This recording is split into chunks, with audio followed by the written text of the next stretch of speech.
नमस्कार दोस्तों, हमारे चैनल में आप सभी का स्वागत है और मैं हूं आपके साथ शिवानी शर्मा। आज हम देख रहे हैं वीकली करंट अफेयर्स सीरीज़ जो कि होगा 7 से 13 मई 2023 का। और इसमें हम बात करने वाले हैं इम्पॉर्टेंट डेज़ के बारे में, यानी कि 7 से 13 मई ये जो पूरा सप्ताह है इसमें जो भी हमारे इम्पॉर्टेंट डेज़ होंगे इंटरनेशनल या नेशनल, उसके विषय में हम स्टडी करेंगे। ठीक है, तो चलिए वीडियो की शुरुआत करते हैं। और सबसे पहले हम देखेंगे 7 मई के दिन कौन सा डे हमने मनाया। तो विश्व एथलेटिक्स दिवस 7 मई को था, वर्ल्ड एथलेटिक्स डे। ठीक है, तो लोगों को फिटनेस के महत्व के बारे में जागरूक करने के लिए हर साल 7 मई को विश्व एथलेटिक्स दिवस मनाया जाता है। विश्व एथलेटिक्स दिवस 2023 की theme athletics for all a new beginning है। ठीक है, तो 2023 की थीम क्या है? Athletics for all a new beginning. और ये पहली बार कब मनाया गया था? 1996 में। इसे प्रिमो नेबियोल द्वारा लॉन्च किया गया था, जिसे विश्व एथलेटिक्स के पूर्वाध्यक्ष के रूप में जाना जाता है। यानी कि जो विश्व एथलेटिक्स की जो अध्यक्ष रही हैं प्रिमो नेबियोल, उनके द्वारा यह दिन घोषित किया गया था और लोगों को फिटनेस के लिए जागरूक करने के लिए इसे हर साल मनाने के लिए इसकी घोषणा की गई थी। ठीक है, और इस साल 2023 का थीम है athletics for all a new beginning. दोस्तों, थीम जरूर से याद रखिएगा क्योंकि इससे डायरेक्ट क्वेश्चंस बनते हैं। और विश्व एथलेटिक्स दिवस पहली बार कब मनाया गया? तो 1996 में, 1996 में। ठीक है, चलिए आगे बढ़ते हैं। अब देखते हैं कि विश्व एथलेटिक्स को कितने नामों से जाना जाता है। तो सबसे पहले तो 2001 तक इंटरनेशनल एमेच्योर एथलेटिक फेडरेशन ये नाम था, और 2001 से 2019 तक international association of athletics federation ये नाम रहा।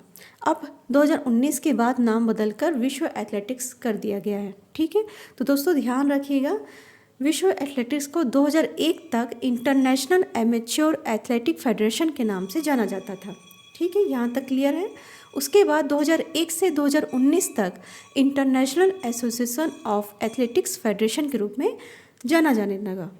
ठीक, अब 2019 के बाद विश्व एथलेटिक्स इसका नाम कर दिया गया। ठीक है, यानी 3 बार नाम चेंज हुए हैं।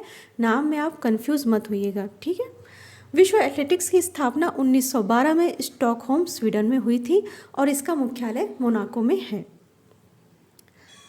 अब अगला देखते हैं हम विश्व थैलेसीमिया दिवस 2023 जो कि 8 मई को मनाया जाता है। ठीक है, यह थैलेसीमिया के बारे में जागरूकता पैदा करने और इस बीमारी के साथ जीने के लिए संघर्ष करने वालों को प्रोत्साहित करने के लिए मनाया जाता है। ठीक है, तो इसके उद्देश्य क्या है?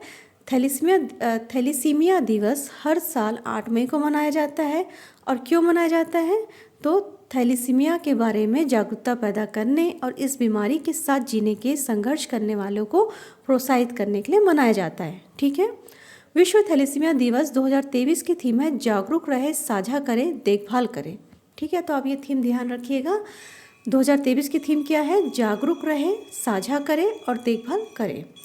थैलेसीमिया एक आनुवंशिक बीमारी है जो माता पिता से उसकी संतानों में आ जाती है। ठीक है, इसके लक्षण बच्चे के जन्म के 3 से 4 महीने के बाद दिखाई देने लगते हैं। अब थैलेसीमिया से पीड़ित लोगों में सामान्य से कम हीमोग्लोबिन होता है, जिससे एनीमिया होता है। आमतौर पर लाल रक्त कोशिकाओं का जीवन काल 120 दिनों का होता है, लेकिन इस रोग के कारण लाल रक्त कणिकाओं की आयु केवल 20 दिनों तक ही रहती है। इस वजह से गंभीर एनीमिया की स्थिति में कुछ दिनों के बाद उन्हें रक्त की आवश्यकता होती है। और 1994 में thalassaemia international federation TIF thalassaemia international federation द्वारा विश्व थैलेसीमिया दिवस की स्थापना और आयोजन किया गया था। ठीक है, तो स्थापना कब हुई ये ध्यान रखिएगा, 1994 में। तो इसकी स्थापना हुई थी 1994 में थैलेसीमिया इंटरनेशनल फेडरेशन के द्वारा, और विश्व थैलेसीमिया दिवस की स्थापना और इसका आयोजन किया गया था। ठीक है, तो चलिए आगे बढ़ते हैं। अब आगे देखते हैं विश्व रेड क्रॉस दिवस 2023 कब मनाया जाता है? ये भी 8 मई को ही मनाया जाता है। ठीक है, विश्व रेड क्रॉस दिवस 2023 8 मई को मनाया जाता है, जो रेड क्रॉस ICRC की अंतर्राष्ट्रीय समिति के संस्थापक और नोबेल शांति पुरस्कार के प्रथम प्राप्तकर्ता हेनी डुनेट की जयंती के रूप में मनाया जाता है। तो जो अंतर्राष्ट्रीय समिति के रेड क्रॉस अंतर्राष्ट्रीय समिति के जो संस्थापक थे और प्रथम नोबेल शांति पुरस्कार पाने वाले व्यक्ति थे हेनरी डुनेंट। उनकी बर्थ एनिवर्सरी में, उनकी जयंती में 8 मई को विश्व रेड क्रॉस दिवस मनाया जाता है। ठीक है। रेड क्रॉस और रेड क्रिसेंट मूवमेंट, इसे ही रेड क्रॉस भी कहते हैं और इसे ही रेड क्रिसेंट भी कहते हैं। रेड क्रिसेंट मूवमेंट भी इसको ही कहा जाता है दोस्तों, तो इसमें आप कंफ्यूज मत होइएगा। रेड क्रॉस और रेड क्रिसेंट मूवमेंट स्वयं सेवकों और कर्मचारियों का एक वैश्विक नेटवर्क है जो आपात स्थितियों, संघर्षों, आपदाओं और संकटों के दौरान जरूरतमंद लोगों को सहायता प्रदान करने के लिए समर्पित किया जाता है। तो रेड क्रॉस का क्या काम है? ये एक नेटवर्क है किनका?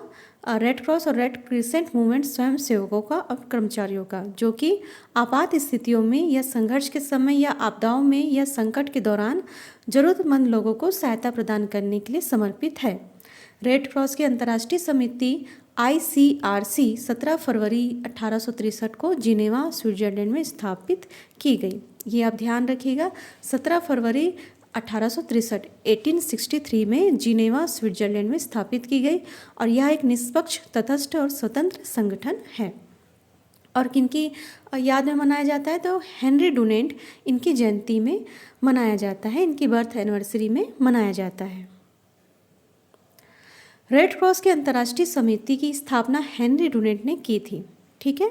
8 मई 1948 को पहला विश्व रेड क्रॉस दिवस मनाया गया था। रेड क्रॉस की अंतर्राष्ट्रीय समिति के वर्तमान अध्यक्ष मिर्जाना स्पोलजेरिक एगर है।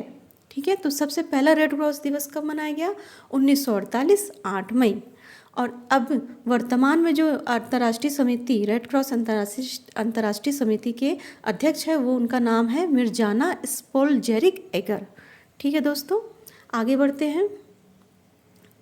अगला जो है हमारे पास एक महत्वपूर्ण व्यक्ति है जिन्हें आप सभी जानते होंगे और उनका नाम है रविंद्रनाथ टैगोर। ठीक है। तो रविंद्रनाथ टैगोर जी की जयंती मनाई गई थी। रविंद्रनाथ टैगोर जयंती एक महान कवि, उपन्यासकारक, लेखक और दार्शनिक को समर्पित है। यह दिन पूरे भारत में मनाया जाता है। ठीक है। अब हिंदू कैलेंडर के अनुसार उनका जन्म जो है 7 मई 1861 को हुआ था। ठीक है।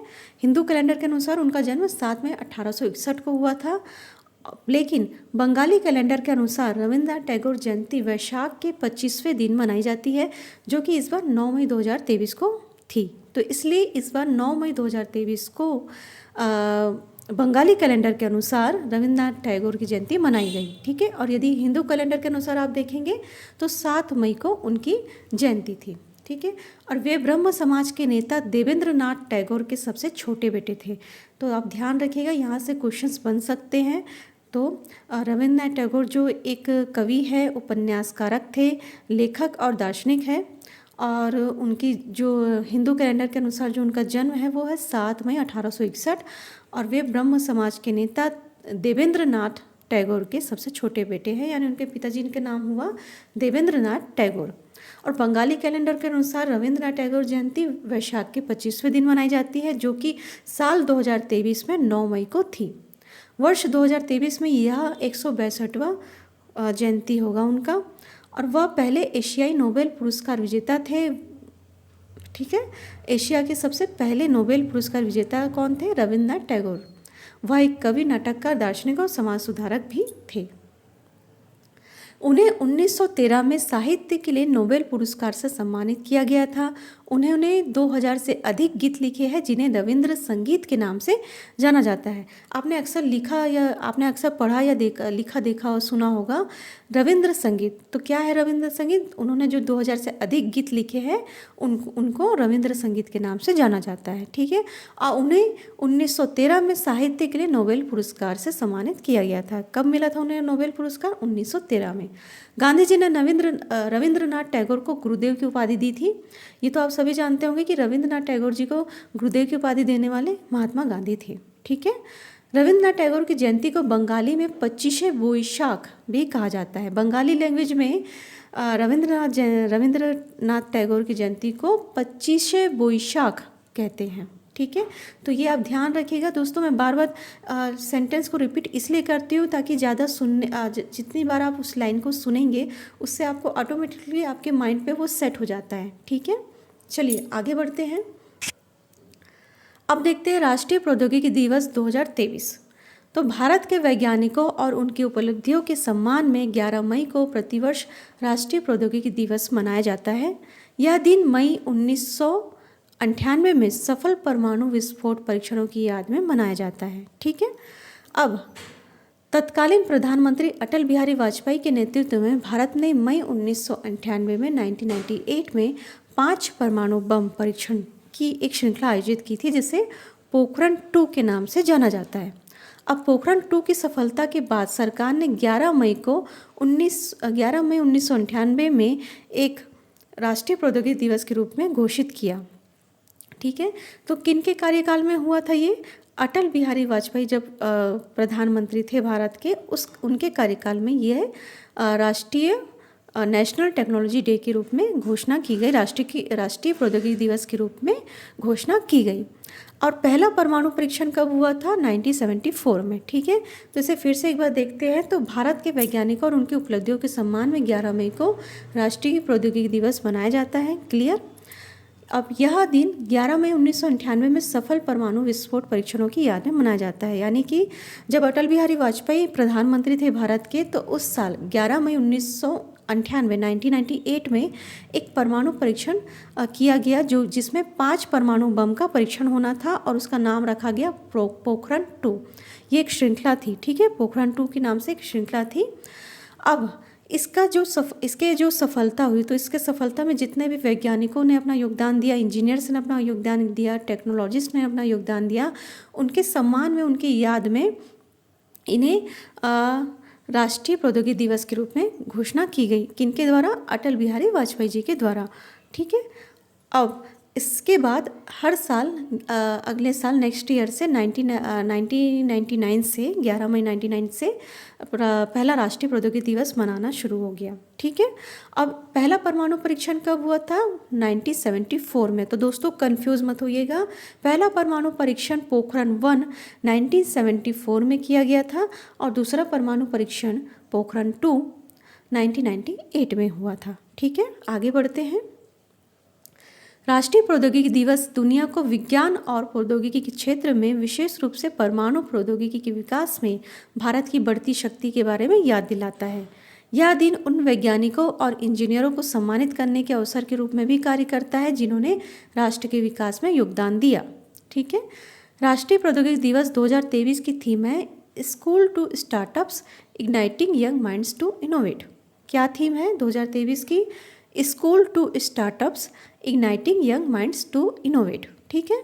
राष्ट्रीय प्रौद्योगिकी दिवस के 25वें वर्ष के उत्सव की शुरुआत 11 मई से 14 मई 2023 तक आयोजित की गई है। यानी कि जो हम 2023 में राष्ट्रीय प्रौद्योगिकी दिवस मना रहे हैं, नेशनल टेक्नोलॉजी डे मना रहे हैं, उसे कितने वर्ष हो गए हैं? तो 25 वर्ष हो गए हैं। ठीक है।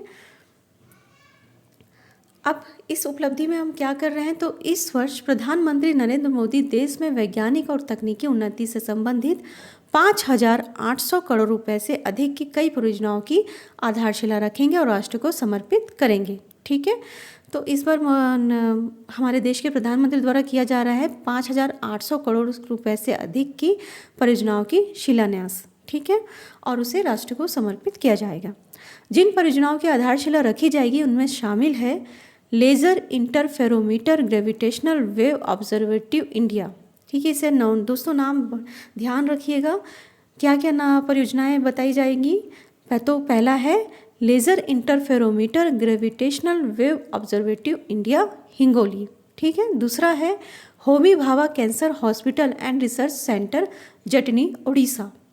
और तीसरा है टाटा मेमोरियल हॉस्पिटल मुंबई का प्लेटिनम जुबली ब्लॉक। ठीक है। तो ये थी जिन परियोजनाओं की आधारशिला रखी जाएंगी उनके नाम एक बार फिर से रिपीट करते हैं जिससे कि आपको ज़्यादा आसानी से याद हो जाए। तो मेरे साथ आप भी रिपीट कीजिएगा। Laser interferometer gravitational wave observatory India Hingoli. दूसरा है Homi Bhabha cancer hospital and research centre Jatni Orissa. और तीसरा है टाटा मेमोरियल हॉस्पिटल मुंबई का प्लेटिनम जुबली ब्लॉक। ठीक है दोस्तों, याद हो गया। चलिए आगे बढ़ते हैं।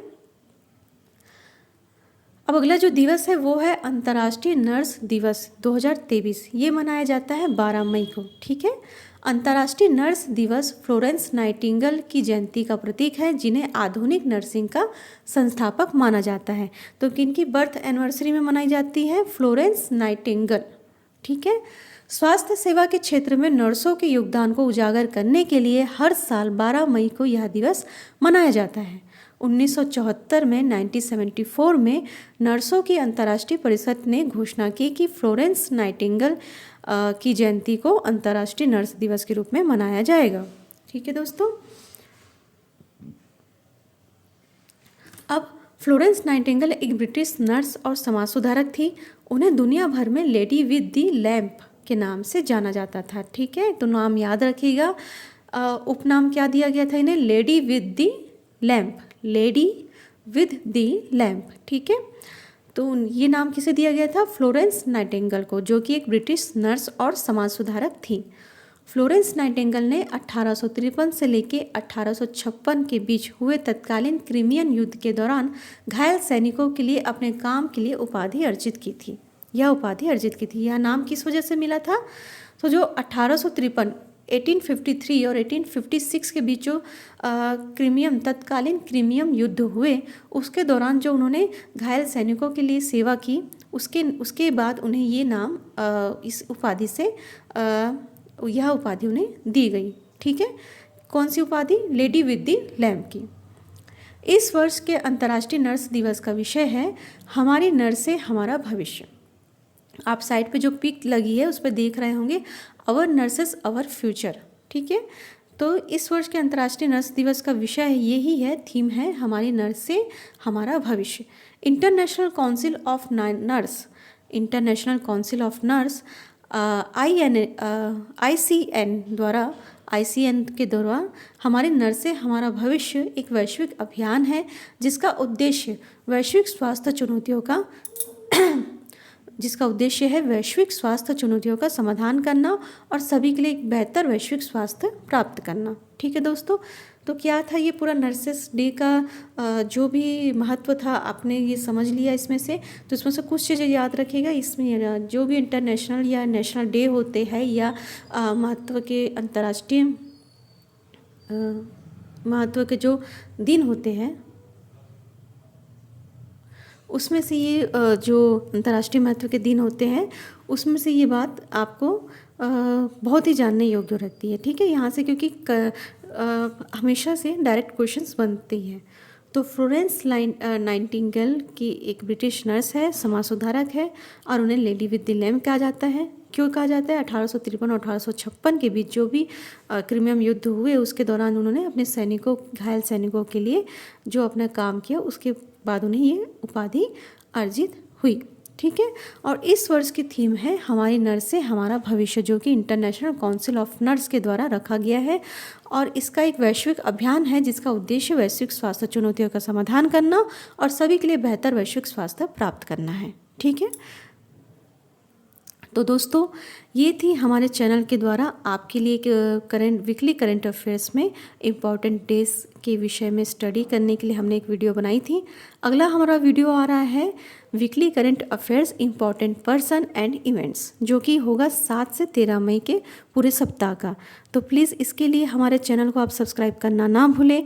दोस्तों हम बड़ी मेहनत से आपके लिए हमारी टीम जो है वो पूरी मेहनत करके आपके लिए सारी चीज़ें एकत्रित करती है, इकट्ठा करती है, ताकि आपको करंट अफेयर्स के लिए ज़्यादा भटकना ना पड़े। ठीक है, और सारी चीज़ें आपको एक ही जगह मिल जाए। तो दोस्तों इसके लिए हमारे सपोर्ट के लिए, ताकि हम इस सीरीज़ को आगे भी लंबे समय तक जारी कर पाए, आप लोगों के लिए हमेशा से ये चीज़ें आती रहें, इसके लिए आप हमारे सपोर्ट के लिए चैनल को सब्सक्राइब करना ना भूलें, चैनल को वीडियोज़ को लाइक किया करें और इसे आगे भी शेयर करना ना भूलें। ठीक है, तो थैंक यू दोस्तों, और नेक्स्ट वीडियो को आप ज़रूर से देखिएगा और इसके लिए आप अभी चैनल को सब्सक्राइब कर लीजिए ताकि अगला नोटिफिकेशन आपको सबसे पहले मिल जाए। ठीक है दोस्तों, थैंक यू, धन्यवाद।